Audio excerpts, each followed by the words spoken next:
Good morning all of you.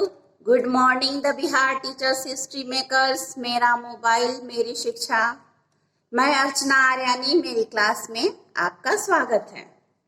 आज हम पढ़ने वाले हैं क्लास 10th के जीव विज्ञान का पहला लेसन, लाइफ प्रोसेसेज, जैव प्रक्रम, अर्थात जीवों में होने वाली विभिन्न प्रकार की प्रक्रियाएं।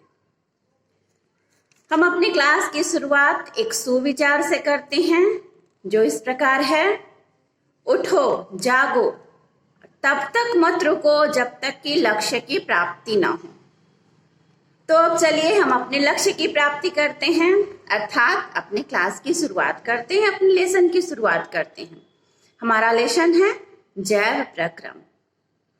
तो जैव प्रक्रम को जानने से पहले हमें सजीव और निर्जीव पर चर्चा करना आवश्यक है।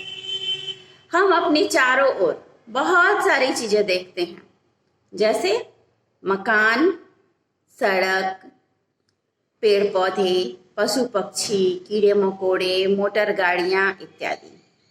इनमें से मकान, सड़क, मोटर गाड़ियां ये सभी निर्जीव हैं और पेड़ पौधे, पशु पक्षी, कीड़े मकोड़े ये सभी सजीव हैं। अब प्रश्न उठता है कि हम कैसे जानते हैं कि मकान, सड़क, मोटर गाड़ियां निर्जीव हैं और पेड़ पौधे, पशु पक्षी इत्यादि सजीव हैं। तो सजीवों में गतियां होती हैं। सजीव गतिशील होते हैं, निर्जीव गतिशील नहीं होते हैं। सजीव स्थान परिवर्तन करते हैं, एक स्थान से दूसरे स्थान तक जाते हैं, लेकिन निर्जीव स्थान परिवर्तन नहीं करते हैं। अब हम देखते हैं कि पेड़ भी तो एक स्थान से दूसरे स्थान तक नहीं जाते हैं, ये भी तो एक जगह स्थिर होते हैं। तो फिर ये सजीव कैसे होते हैं? हम इनको सजीव कैसे कह सकते हैं? तो वस्तुतः सजीवों में आंतरिक गतियां होती हैं।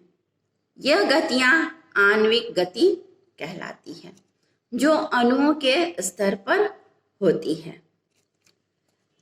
हमने पढ़ा है कि जीवों के शरीर का निर्माण कोशिकाओं से होता है।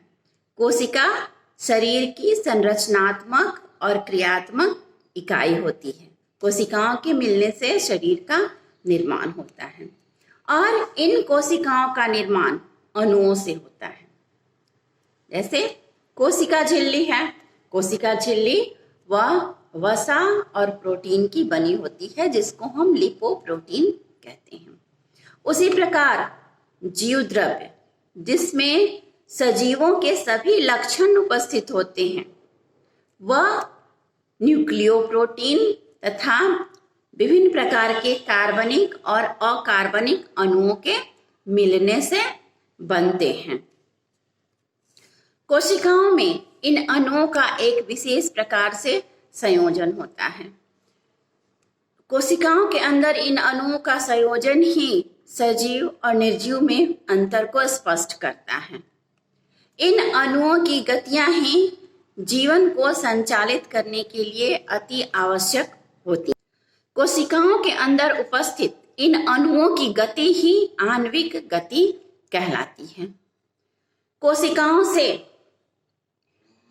उत्तक का निर्माण होता है, उत्तक से अंग का निर्माण होता है, अंग से अंग तंत्र बनते हैं और विभिन्न प्रकार के अंग तंत्र मिलकर जीवों के शरीर का निर्माण करते हैं। जीवों के शरीर में संचालित होने वाली सभी जैविक क्रियाएं या जैव प्रक्रम इन्हीं अंग तंत्रों के द्वारा ही संचालित और नियंत्रित होती हैं। वे सारी क्रियाएं जिनसे जीवों के शरीर का अनुरक्षण होता है, या वे सारी क्रियाएं जो जीवों के शरीर के अस्तित्व को बनाए रखती हैं, जैव प्रक्रम कहलाती हैं। विभिन्न प्रकार की जैविक क्रियाओं के संचालन, कोशिकाओं के टूट फूट के मरम्मत एवं नई कोशिकाओं के लिए जीव द्रव्य के निर्माण के कार्य के लिए ऊर्जा की आवश्यकता होती है। यह ऊर्जा जीवों को खाद्य पदार्थों से प्राप्त होती है, जो खाद्य पदार्थ जीव पोषण के द्वारा ग्रहण करते हैं और जटिल पदार्थों को सरल पदार्थों में तोड़ते हैं। जटिल पोषक पदार्थों को सरल रूप में बदलने के लिए जीवों के शरीर में विभिन्न प्रकार की उपापचयी क्रियाएं होती हैं। यही उपापचयी क्रियाएं श्वसन कहलाती हैं। श्वसन के द्वारा ही जीवों को ऊर्जा की प्राप्ति होती है। श्वसन की क्रिया में ऑक्सीजन का उपयोग होता है और ऊर्जा मुक्त होती है। जीवों के शरीर में विभिन्न प्रकार के पोषक पदार्थों को, विभिन्न प्रकार के गैसों को एवं उपापचयी क्रियाओं में उत्पन्न विभिन्न प्रकार के अपशिष्ट पदार्थों को एक स्थान से दूसरे स्थान तक ले जाने के लिए परिवहन की क्रिया होती है।